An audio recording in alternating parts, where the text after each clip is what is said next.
Hello, আসসালামু আলাইকুম। চলেন আজকে আপনাদেরকে আপেল বাগানে নিয়ে যাই, আপেল কুড়াবো। সুন্দর লাগছে না আপেলগুলি?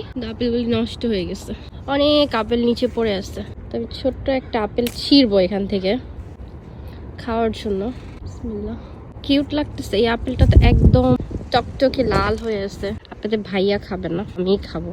এ হচ্ছে গাছ আর এই হচ্ছে আপেল। আপেলটা ভালো আছে। দেখি আপেলটা মজা, যে আপেল গাছটা আর সেই গাছের আপেল। আপেলটা এত মিষ্টি, আমার মাথায় ঘুরিয়ে আছে।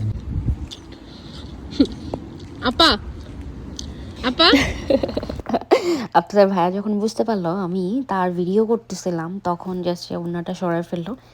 এনিওয়ে, অনেক বৃষ্টি পড়তেছিল, মানে ভালোও লাগতেছিল, আবার ঠান্ডাও ছিল, আমার গলাও বসে গেছিলো। তারপর হাঁটতে বের হয়েছিলাম। অ্যাকচুয়ালি মেইন টার্গেট ছিল আমার মাথায়, আমি আজকে আপেল পেড়ে খাবো। যখন বাসায় যাচ্ছি তখন আরেকটা গাছ দেখলাম, সেটা গ্রিন অ্যাপল ছিল। এটাও টেস্ট করে দেখলাম।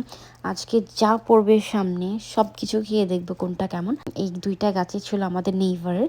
তো যেহেতু পরিচিত আগে থেকে, সো পেরে খেলেও কিছু বলবে না। নর্মালি আননোন কেউ যদি গাছ থেকে পেরে খায় তাকেও কিছু বলবে না।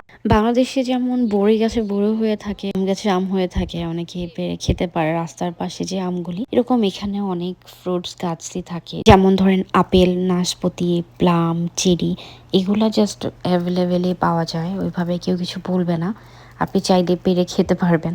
এনিওয়ে, পরের ভিডিওতে আবার দেখা হচ্ছে। আল্লাহ দুই হাফেজ। রকমের